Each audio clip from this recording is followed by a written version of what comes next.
Hi everyone, thanks for coming today. So just a quick intro on my part, Jason Yim, again CEO. We're the most experienced mixed reality agency in the world. So we've been doing this since our first AR project was 2009. So this today in the keynote when they were talking about the history of XR, that's where all my youth went, which is super sad. But anyways, but we've been doing it for a long time, 300,000 plus hours. And we work very closely with Molson Coors, 40 plus projects, over 4 years now with Jessica. So, but she is the star of today's show, and let her introduce herself. Yeah, hey everyone, Jessica Owens. In the beer business for about 20 years. I started my career in Ohio, so I'm a Midwestern girl, but here living with some palm trees, I lead a powerful Pacific region field marketing team of 10. We have all the states from Alaska over to Hawaii and on down through Vegas. So we are incredibly blessed to work with Trigger and bring our brands to life through this, technology that our consumers continue to push us to do better in how we market our brands. And I just want to say, before we jump to show the example, one thing that we're always sure of with Jessica is if it is the latest and greatest and no one's ever done it before, she will be the client champion that will kind of take it by the reins and lead us into new territory. So we appreciate that. Thank you. So we'll play a little clip of the AI solution. BigFoot. Do you like living in the Pacific Northwest? The Pacific Northwest, it really is one of my favorite places to talk about. One thing for sure, there's no shortage of world-class food and beverages out here, such as a nice cold Miller Lite. I'm personally a big fan of the local natural wonders, myself being one of them.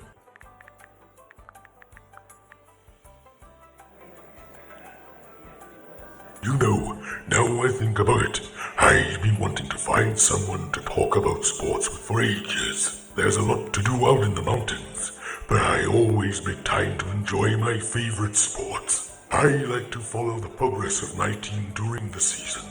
I also try to make time for my own personal favorite sports to play, such as hide and seek. So, tell me, what's your favorite kind of beer?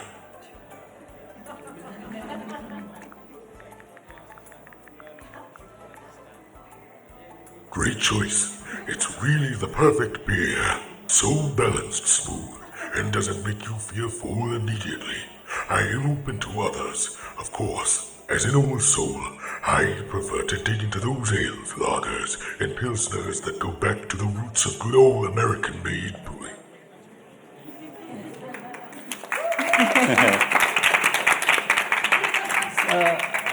So how do people get in, how do people access the AI? How do they? Yeah, so QR codes had an explosion about 4 or 5 years ago, and we too thought, gosh, this is such a great entryway for our consumers to engage with our brands, whether you are sitting at a bar and the QR code's on a table tent or a menu, or you're clicking through it on our social, on a piece of point of sale. So it wasn't just the launching of these types of activations, we also put in an element of how do we really make this unique to our brands, like for this one, for Miller Lite. So you not only just launch the brand, you age gate it, because we drink responsibly in Molson Coors, and you actually have to scan our can. So it's the closest way that we can help suggestively serve beer over these types of activations. So you're not just scanning it and having a competitive brand in hand, you're actually launching it through our Miller Lite can or label. And then with so many brands that you guys cover, why BigFoot? What made that jump out at you? BigFoot has such a mystique. I mean, how cool is it to be able to rock BigFoot? And if any of you have ever been to the Pac Northwest, there's such a mystique about it. Truly the sightings, right? So it's an original of the Pacific Northwest, and Miller Lite is the original light beer. When we developed this localized icon, we thought this was such a great way to integrate localization for our consumers, where they have BigFoot stickers on their laptops, and I'm wearing it on my shirt, and we just marry the two together. We have big billboards of this, and then we're like, gosh, we need to bring BigFoot to life. Cue Trigger to help us do that. And a note on the localization, just now in the video you saw, sometimes you could see it in mixed reality and Bigfoot's just standing in the room, and then other times you could see the background. We actually have multiple locations that you could actually properly place, so Bigfoot is in his right kind of environment versus just a random one too. So yeah, you can catch BigFoot jumping through the woods. You can catch him at a bar. We actually brought Bigfoot to life at T-Mobile Park with the Seattle Mariners, which was a fan favorite. He was on the Jumbotron, and then a media partner of ours who happens to be 6'5" put himself in costume so that they really brought it to life and engaged with it, which was super fun for us. Any light you can shed on just how you brought Bigfoot to life and all the steps that it took?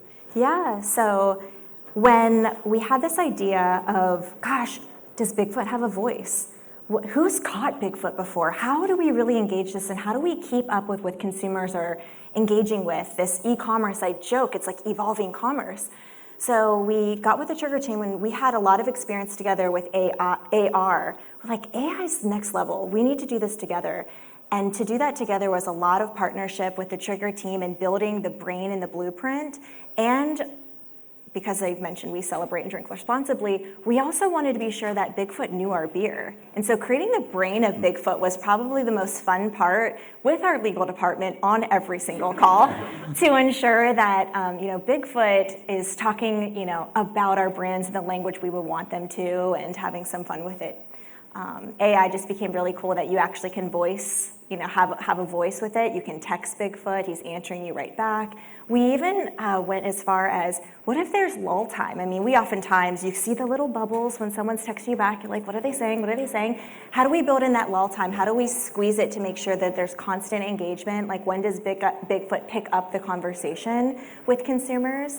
And how do we redirect?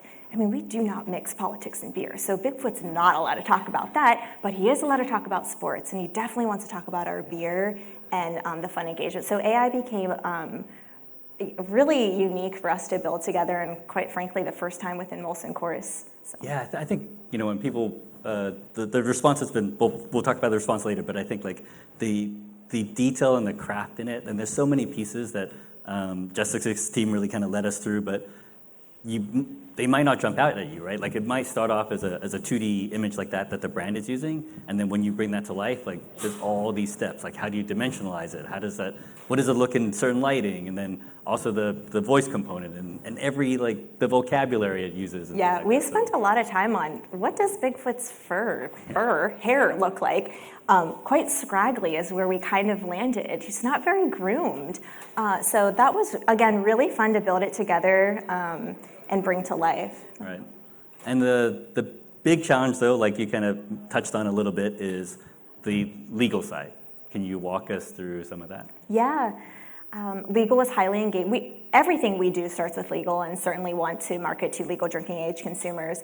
And so there was resistance. We were like, we are going to make this happen. This is too cool of an idea. Consumers are definitely playing in this space. So legal partnered with us, and we went through every angle of, first off, it was, what are we not going to talk about? Let's build the brain starting from there, so that the Trigger team was able to craft that blueprint with us and create a template of, which, speaking with friends in the room, is probably a 35-page plus script of things Bigfoot is allowed to say, and when we revert conversation, or when he goes back in the woods and hiding, we're like, no more, this person's really trying to push us here. Bigfoot's going to exit. So legal was a major component on how we bring this to life.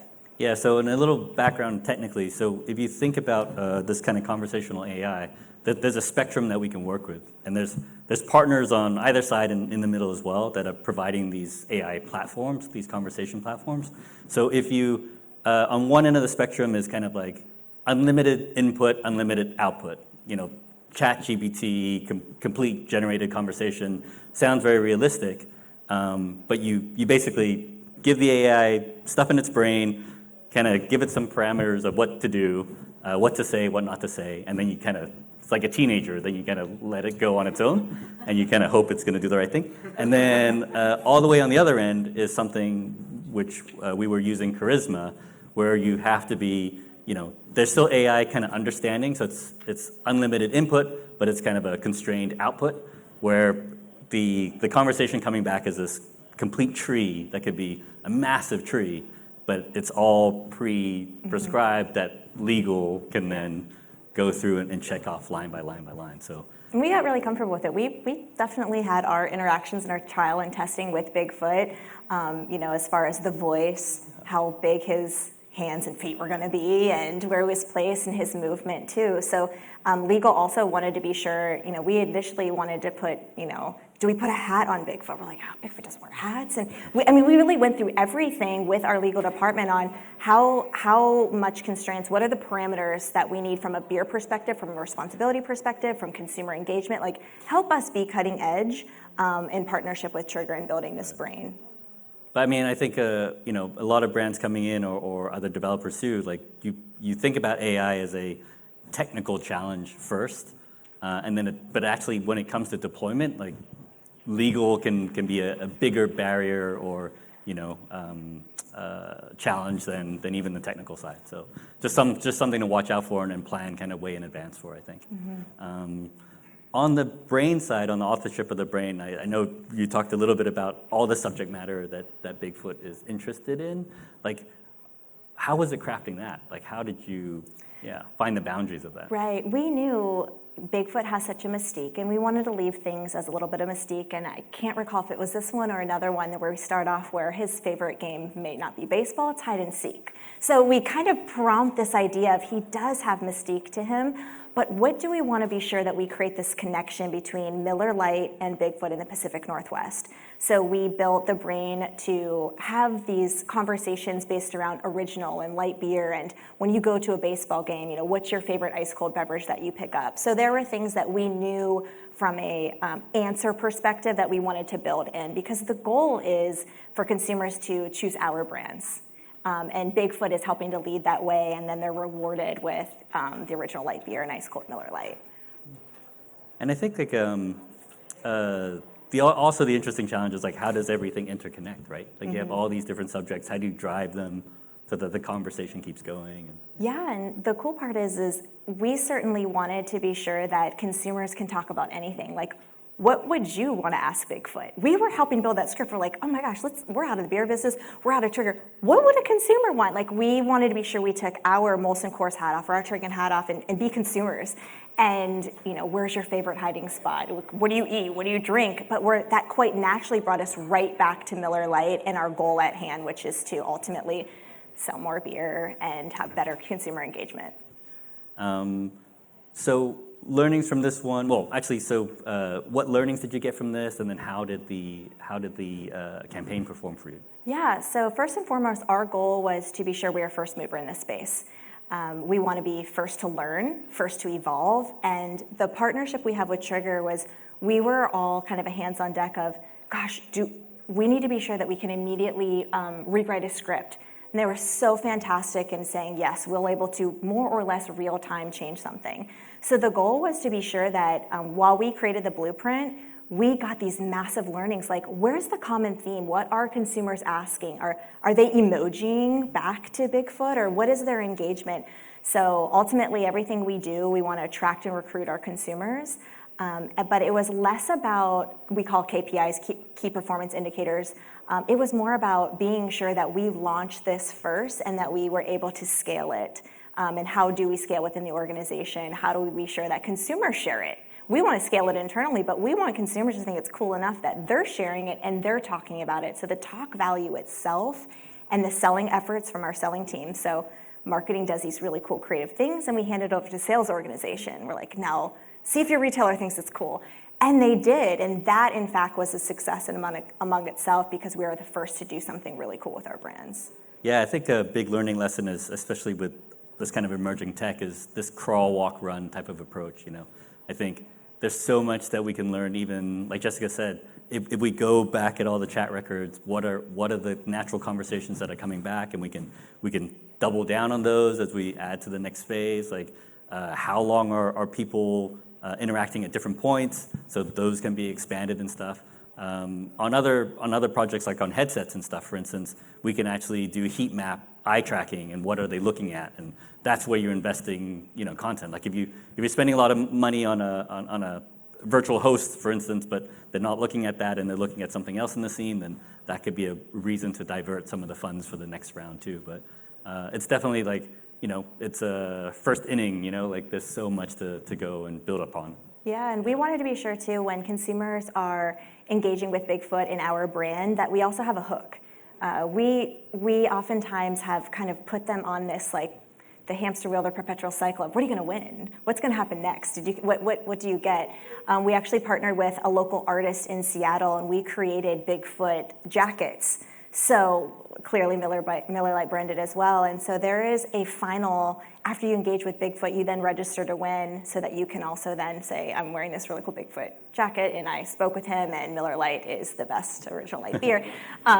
So it was cool. We wanted to be sure that we're filling that consumer funnel. We engage with them. We're working and living in their space and being cutting edge, and we are certainly want to be sure that they choose us, not just clothes they wear, beer in the fridge, and at retail too. Yeah, and that's definitely something that we see across many clients and projects across the industry. Like one of the benefits of XR is that the kind of engagement times are so long compared to other digital media that you really want to push them to some kind of purpose or some performance. So don't leave it just that kind of like awareness and initial engagement. Like you had this opportunity that they're going to be in it for 15, 20 times longer than some other digital ad.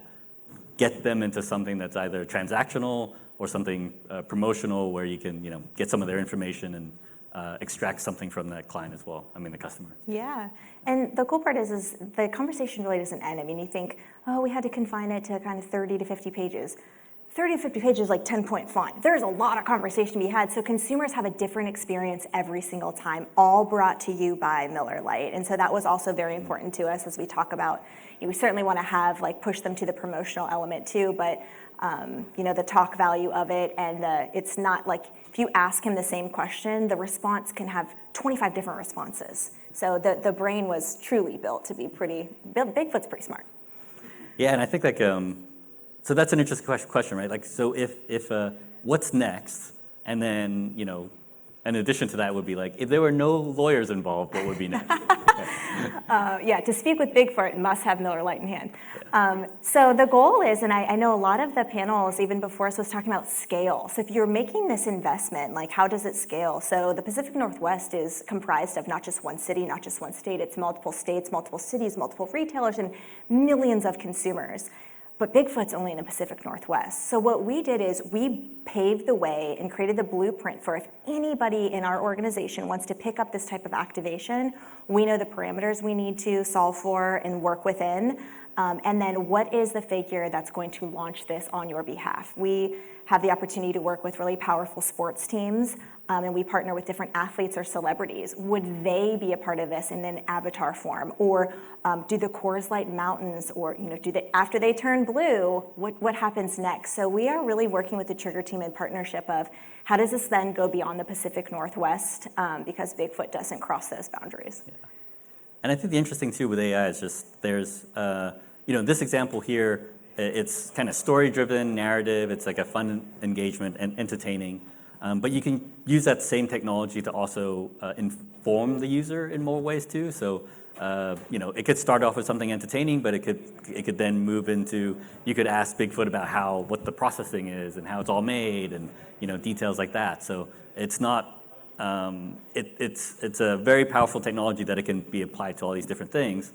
And the other thing that's quite interesting is if you provide the right context, and that's super important, that will help the consumer know what to ask next, so Yeah. how to keep the conversation going. Yeah, the prompts, and kind of the obvious, which I'll state, is our phones become an extension of our hand. I mean, there's probably no one right now that doesn't have their phone really accessible or holding right now. And it's just so easy and so fun to launch right there and use your phone. So we wanted to be sure that we were also working within this new cutting edge in AI, but done through the phone, everybody's on their phone and consuming content, and what's the talk value or what's the share value? And we thought this was perfect in this space too. So just kind of another element, like I mentioned, speaking the obvious, but the content consumption is ridiculously high, and how do we break through? How are we different from every other beer brand? So Bigfoot did that for us, and then the AI component took it to the next level. And I think it's interesting to think about how it will be deployed as well. So even if you think about the fact that it can support voice and also text entry. So, someone at home might be talking to the character with their voice, and there's a fun to that because it's understanding what you're saying. But if you're at like a noisy bar or something like that makes it a little bit harder. So they might use the text function, which feels like you're texting the character, which is also fun. texting your friend. Yeah. But, and then, so when you get to a point of scaling, like what are the challenges that would come from that are separate from just an individual project? Yeah, it's almost what's next. We're at this intersection of AR to AI, and after AI, or where does AI take over, and where does it begin to live in all of our activations? So we're really trying to think beyond and make sure that we gain consumer feedback too. I joke, I'm like, gosh, we have thousands of employees in Molson Coors. They are our beta, they are our test. So I'm constantly sharing this with my peers whom love it. It's just super fun. And so from a what's next perspective is, what is the lifespan of something like this, and how long does it live, and what's the next element to AI? And so we're thinking with the Trigger team on this actually. So we're experts at selling beer. They're experts at pushing from cutting edge technology and what we can build next together, and what does a new platform look like. So really in partnership with you, we're going to figure that out. And do you think over time, when I talked about that spectrum of AI, do you think the legal team will be more comfortable moving? I mean, we hope we broke some serious barriers. I mean, we joke, we're like, it's like moving the Titanic sometimes, and we did. We turned that corner. So we think from a legal perspective, we have opened this up. We are going to be able to show them what was the exchange. Where did we have to shut BigFoot down? And so I think that is going to give everyone confidence in our organization to ensure that we can scale. This is how we can do it from a next brand or activation perspective too. So promising. And I do want to say again, like, I mean, if it wasn't for a client like Jessica, I don't think we would have passed that challenge. I mean, we've talked AI with many different clients, and of course, Molson Coors being an alcohol brand, that's like another level of security, legal security, and that was just a great achievement just to get through that. Yeah, we appreciate it. So we can't thank them enough to you talk about bringing your dreams to life. So we thought it, they did it. So really, we really appreciate that. So we're under 3 minutes. We can open up to questions if anyone wants to come up to the mic. Ask an AI question. I'm so interested in what some of the unexpected consumer interactions were, because there were some, and you know what they were. So, any stories? Honestly, everyone tries to push the limit. After you're like, ooh, okay. You're free to text anything. No one's keyboard blocks them from entering any type of key or conversation. So oftentimes consumers will say something like, well, I like X brand. I won't even mention a competitive brand. What do you think about that? Well, we've already thought about that. So BigFoot, quite frankly, will then quickly say, bad choice. That's more what is. They're testing the limits of it. So common themes. Do you go out on dates? You can kind of almost imagine, but. But that is a real good point on AI. Like, if you're going to put up an AI, there's going to be the first thing everyone's going to try is how do I break that thing? So. Yeah. Yeah. Exactly. Yeah.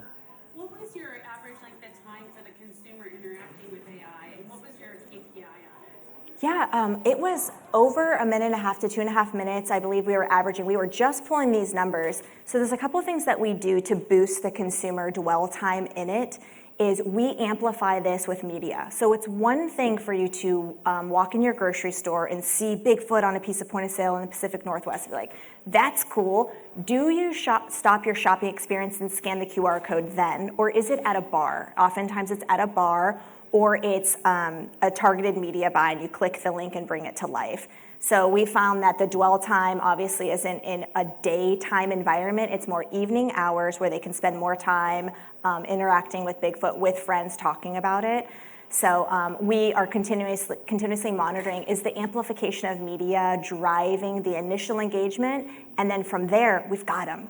So we know once they're in there, they will at least be engaging with a minute. I promise you, from an attention span perspective, if we were to sit here for 1 minute and be really, really quiet, it feels really, really long. So it's a win at the moment. Yeah, and also on the media question, like not on this particular project, but on some other ones, we're seeing a lot of success on buying ads on streaming, on pause ads, on TV, on broadcast and stuff. So where we're getting kind of engagement at 1,500% over typical AR supported ads. So we do see a great lift on that side. Yeah, and for us, it's super unique. It's not something that's, countrywide or worldwide. And so really cool is we're creating our own benchmarks. The more we get activation and remind our distributors and our retailers to get this out there and our media reaches the right people, because not only are we creating a brain and being smart with BigFoot, our media is really smart. They could retarget, they know who's engaging with it. I mean, they kind of know everything about our demographics. So that's another element too, where we continuously look like, let's break our benchmark week over week, month over month as this activation lives. Yeah, and even with that data that most people are going to use it at night, in the evening, and stuff like that. That can go back and change the script and what we're doing, and even the animation and the environments can be more evening related and stuff too. Yeah. Yeah. So if ever you're at T-Mobile Park, look for BigFoot. I promise you, there are activations. There's billboards.